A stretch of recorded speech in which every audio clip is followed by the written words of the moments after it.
এসো হে বৈশাখ এসো এসো, এসো হে বৈশাখ এসো এসো।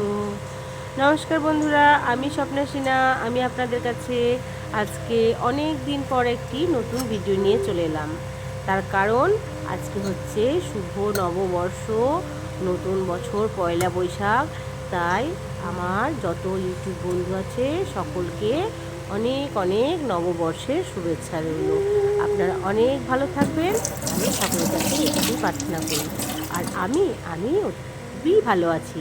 তো আজকের এই দিনটা আমার কিভাবে শুরু হলো সেটাই আজকে আমি আপনাদের সঙ্গে শেয়ার করব এবং শেয়ার করব যে আমি কী আজকে রান্না বান্না করলাম। তো সকালে যখন আমার ঘুম ভাঙলো তার আগেই আমার কর্তামশাই ঘুম থেকে উঠে স্নান সেরে পুজো সেরে ছেলেকে স্নান করিয়ে একদম ছেলেকে ছাতু খাইয়ে আমার জন্য বেডটি নিয়ে এসে আমাকে গুড মর্নিং জানালো আর শুভ নববর্ষের শুভেচ্ছা জানালো। তো এরকমভাবে যদি দিনটা শুরু হয় তাহলে বলুন তো বন্ধুরা, কার না ভালো লাগে।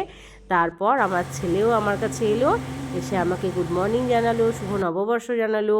তো ঘুম থেকে উঠে উঠে গরম বেডটি, তারপরে দেখছি আমার ছেলে একদম সেজে কুজে রেডি, আমার কর্তামশাই একদম সেজে কুজে রেডি। তো খুব ভালোই লাগলো। তারপর সকালবেলায় চা টা খেয়ে একটু যখন বসলাম, আর আমার ছেলে আর আমার হাজব্যান্ড ওরা চলে গেল অফিসে পুজো দিতে।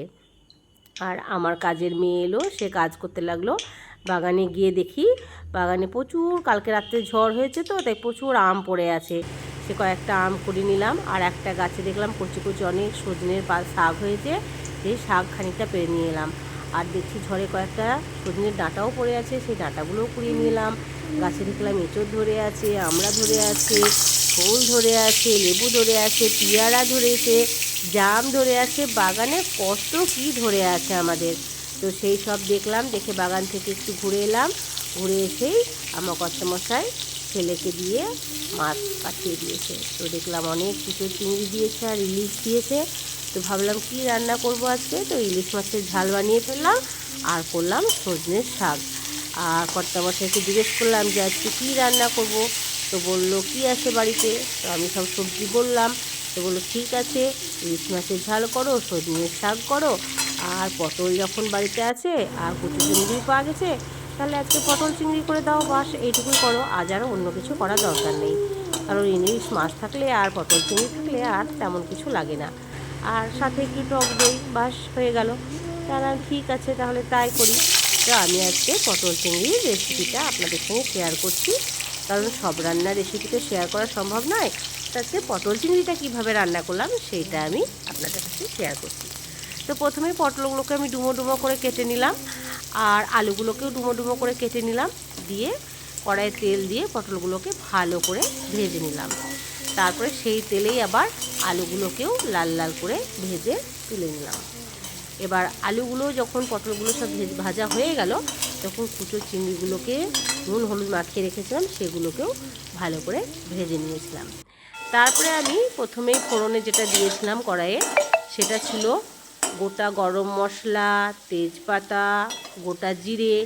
গোটা গরম মশলার মধ্যে ছিল এলাচ, দারচিনি, লবঙ্গ। তো এই সব মিলিয়ে ফোড়ন আজকে দিয়েছিলাম। ফোড়ন দেওয়ার পরেই কিছুটা পেঁয়াজ কুচি দিয়েছিলাম। সেই পেঁয়াজ কুচিটা ভেজে নেওয়ার পরে মশলা আমি যেটা দিয়েছিলাম সেটা হচ্ছে আজকে কিছুটা আদা রসুনের পেস্ট, আর সাথে কিছুটা গুঁড়ো মশলা ছিল, যেমন জিরে গুঁড়ো, ধনে গুঁড়ো, হলুদ গুঁড়ো। আর আজকে লঙ্কা গুঁড়ো বা কাঁচা লঙ্কা আমি কিন্তু এই তরকারিটাতে ব্যবহার করিনি। আজকে আমি করেছিলাম চিলি ফ্লেক্স, আর কাশ্মীরি লঙ্কা গুঁড়ো তো ছিলই।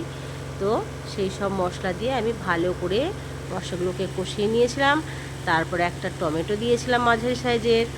আর সব মশলা কষানো হয়ে গেলে লাস্টে আমি যেটা দিয়েছিলাম সেটা হচ্ছে খানিকটা পোস্ত বাটা। কারণ পোস্ত বাটা দিলে একটু আলাদা রকমের টেস্ট আসবে।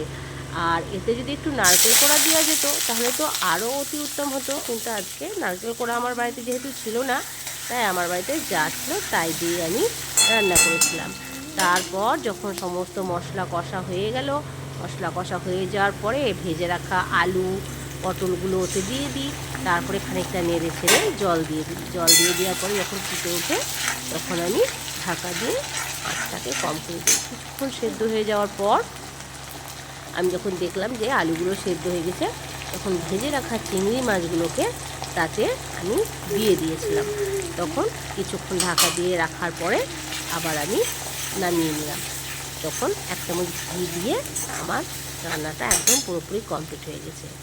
আমার কথার সঙ্গে হয়তো ভিডিওর কোনো মিল নেই, কারণ ভিডিওটা আমি আগেই করে রেখেছি, কথাগুলো আমি পরে বলেছি, তাই ভিডিওর সঙ্গে কথার মিল নেই। কিন্তু আপনারা দেখবেন আমি যেভাবে বলেছি আমি রান্নাটা ঠিক সেইভাবেই করেছি। তো এইভাবেই আজকে এই রান্নাটুকু দিয়ে আজকের দুপুরের লাঞ্চটা সারলাম।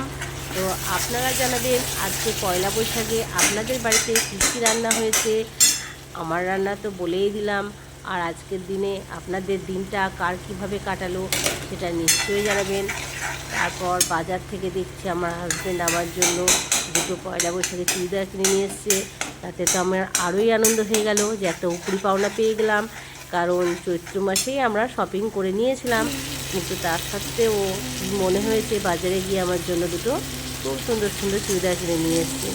আর সেই চুড়িদার দুটো পেয়ে আমার আন্দাজ আমি আটখানা, কারণ একদম সকাল থেকে আজকে দিনটা খুব সুন্দর যাচ্ছে। তো এইভাবে আজকে আমার দিনটা কাটলো।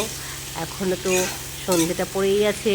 সন্ধেবেলায় একটু ছেলেকে নিয়ে হাজব্যান্ডকে নিয়ে মার্কেটে যাব, হালখাতা করতে হবে দোকানে, একটু মিষ্টি আনবো, একটু মন্দিরে পুজো দেওয়ারও ইচ্ছা আছে। তো এইভাবেই আজকে দিনটা কাটলো। তো আমি আপনার ভগবানের কাছে প্রার্থনা করি আপনাদের যেন এই নতুন বছরটা খুব সুন্দরভাবে কাটে এবং আমারও যেন খুব সুন্দর কাটে। সবাই যেন আমরা খুব আনন্দে থাকি, এটুকুই ঠাকুর কাছে প্রার্থনা করব। ভালো থাকবেন। অনেক অনেক আপনাদেরকে ধন্যবাদ।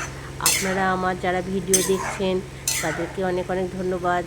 আপনারা যারা আমার চ্যানেলটিকে সাবস্ক্রাইব করে রেখেছেন তাদেরকে তো অসংখ্য ধন্যবাদ, এবং যারা চ্যানেলটি আমার সাবস্ক্রাইব করেননি তাদের কাছে আমি অনুরোধ করব যে আপনারা আমার চ্যানেলটিকে সাবস্ক্রাইব করুন, লাইক করুন, কমেন্ট করুন এবং পারলে শেয়ারও করুন। তো এইভাবেই আমরা এগোবো সবাই মিলে। ভালো থাকবেন বন্ধুরা।